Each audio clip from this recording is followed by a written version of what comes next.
ഇന്ന് പ്രത്യേകിച്ച് പണിയൊന്നുമില്ല കേട്ടോ. രാവിലെ ഭക്ഷണമൊക്കെ വെച്ചൊരു 11 മണിക്ക് നമ്മളെ നാനോൻ്റെ ബാറ്റ് വാങ്ങാൻ ഇറങ്ങിയതാണ്.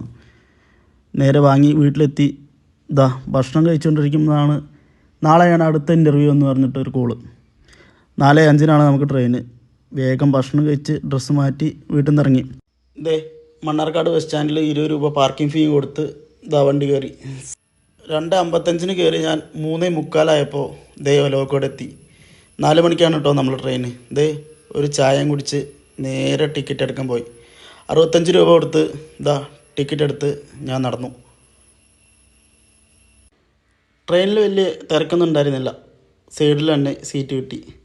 ട്രെയിനിലിരുന്ന് നന്നായി ഒന്ന് ഉറങ്ങി. ആലുവ ഇറങ്ങേണ്ട ഞാൻ ചെന്നിറങ്ങിയത് കളമശ്ശേരിയിലാണ്. ട്രെയിൻ പിടിച്ചിട്ടിപ്പോൾ ചാടി ഇറങ്ങിയതാണ്. ശേഷം അവിടുന്ന് നടന്ന് ഒരു ഓട്ടോ പിടിച്ച് 120 രൂപ കൊടുത്ത് എൻ്റെ ചേട്ടൻ നിൽക്കുന്ന സ്ഥലത്തെത്തി. ഇപ്പോൾ വണ്ടി ഓടിച്ചുകൊണ്ടിരിക്കുന്നത് എൻ്റെ ഏട്ടനാണ് കേട്ടോ, അഖിൽ. ഇവൻ കുറച്ച് നാളായി ഫാമിലിയായി എറണാകുളത്താണ് താമസം. പോകുന്നത് ഇവൻ്റെ വീട്ടിലേക്കാണ്. നിൽക്കുന്നത് വസികയാണ് കേട്ടോ, എൻ്റെ ഏട്ടൻ്റെ മോളാണ്. അവളൊപ്പം കുറച്ച് നേരം കളിച്ചിരുന്ന് കാർട്ടൂൺ കാണുകയാണ് കേട്ടോ. ആ എക്സ്പ്രഷനാണ് നിങ്ങൾ ഈ കണ്ടുകൊണ്ടിരിക്കുന്നത്. ശേഷം ഞങ്ങളൊന്ന് പുറത്തേക്ക് ഇറങ്ങി കേട്ടോ, ബൈക്കിൽ കുറച്ച് സാധനങ്ങളൊക്കെ വാങ്ങാനാണ് പ്ലാൻ. ബൈക്കിൽ പോയിക്കൊണ്ടിരിക്കുകയാണേ. നേരെ ഞങ്ങൾ സൂപ്പർ മാർക്കറ്റിലെത്തി. നമുക്ക് വേണ്ട കുറച്ച് സാധനങ്ങളൊക്കെ വാങ്ങി തിരിച്ച് വീട്ടിലേക്ക് തന്നെ വന്നു കേട്ടോ. സാധനങ്ങളെല്ലാം വാങ്ങിക്കഴിഞ്ഞ് നേരെ വീട്ടിലേക്ക് പോപ്കോണും കാപ്പിയും കഴിച്ച് ഒരു ചിക്കൻ കറി ഉണ്ടാക്കാനാണ് ഇന്നത്തെ പ്ലാന്. ഇന്നത്തെ ചിക്കൻ കറി ഉണ്ടാക്കുന്നത് എടുത്തമ്മയുടെ സ്പെഷ്യൽ റെസിപ്പിയാണ് കേട്ടോ. ഞങ്ങൾ സ്റ്റാർട്ട് ചെയ്തിട്ടുണ്ട്. ഈ കാണുന്ന ആളാണ് കേട്ടോ ഏട്ടൻ്റെ വൈഫ് പ്രവീണ. ഞങ്ങൾ സ്റ്റാർട്ട് ചെയ്തിട്ടുണ്ട്. ഫോട്ടോയിൽ 3-4 സവാള ഉണ്ടെങ്കിലും 2 സവാളയാണ് നമ്മൾ എടുത്തിട്ടുള്ളത്. ഇതിൻ്റെ ഒരു ഡീറ്റെയിൽ റെസിപ്പി ഞാൻ വേറൊരു വീഡിയോയിൽ ഇടാം കേട്ടോ. ഞങ്ങൾ ചിക്കൻ കറി ഉണ്ടാക്കാൻ തുടങ്ങിയപ്പോഴേക്കും 9 മണി കഴിഞ്ഞിരുന്നു കേട്ടോ. വെളിച്ചെണ്ണ ഒഴിച്ച് സവാള ഒഴിച്ച് കുറച്ച് പണി തുടങ്ങിയിട്ടുണ്ടേ.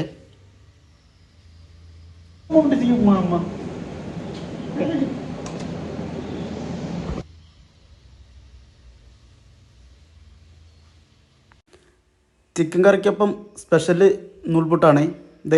അതിനുള്ള പണിയാണ് ഈ നടക്കുന്നത്. ഏകദേശം ഒരു 10:15 ആയപ്പോഴേക്കും ഫുഡ് ഫുള്ള് റെഡി ആയിട്ടോ. ഞങ്ങൾ കഴിക്കാൻ തുടങ്ങി.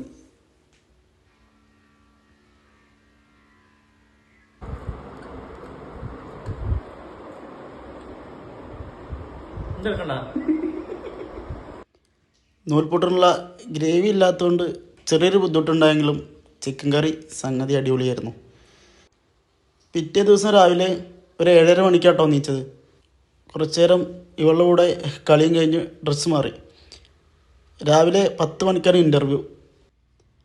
ചപ്പാത്തിയും ഇന്നലത്തെ ചിക്കൻ കറിയും കഴിച്ച് ഞങ്ങളൊരു 9 മണിക്ക് ഇറങ്ങി കേട്ടോ. അപ്പോൾ ബൈക്കിലിങ്ങനെ പോയിക്കൊണ്ടിരിക്കുകയാണ്. എടപ്പള്ളിയിലാണ് ഇൻ്റർവ്യൂ.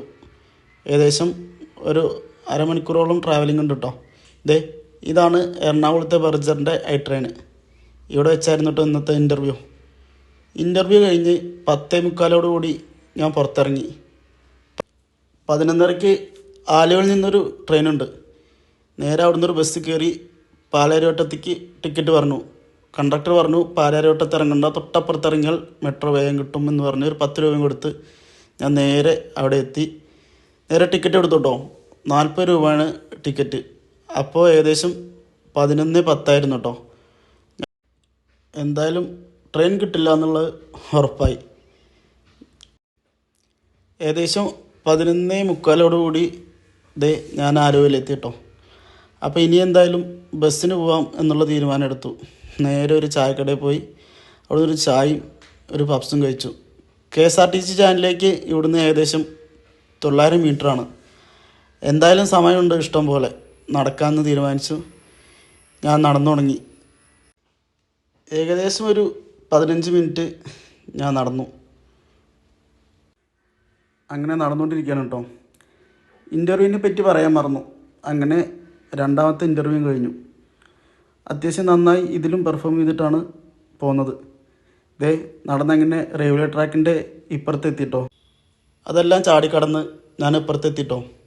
നേരെ ബസ് സ്റ്റാൻഡ് പിടിച്ചു. സമയം നമുക്ക് ഇഷ്ടം പോലെ ഉള്ളതുകൊണ്ട് ഞാൻ ആദ്യം അങ്കമാലി ബസ്സിൽ കയറിട്ടോ. സൈഡ് സീറ്റ് തന്നെ എനിക്ക് കിട്ടും ചെയ്തിട്ടോ. അവിടുന്ന് നേരെ പാലക്കാട്ടേക്ക്. പാലക്കാട് എത്തി. സമയം 4 മണി. നല്ല വിശപ്പ്. നേരെ ഓപ്പോസിറ്റ് കാണുന്ന ഈ ഒരു കൊച്ചു ബിരിയാണി കടയിലാണ് കഴിക്കാൻ കയറിയത്. 140 രൂപയുടെ ഒരു ബിരിയാണിയാണ് ഇട്ടത്. ഒരു മുട്ടയും 3 പീസുള്ള ഒരു പക്ക പാലക്കാടൻ ബിരിയാണി. എനിക്ക് അത്രയ്ക്കണ്ട് ഇഷ്ടമായില്ല. വീട്ടിലെത്തി ഒരു കാപ്പിയും കുടിച്ച് ഇന്നത്തെ ദിവസം തീർത്തു. ബൈ, നാളെ കാണാം.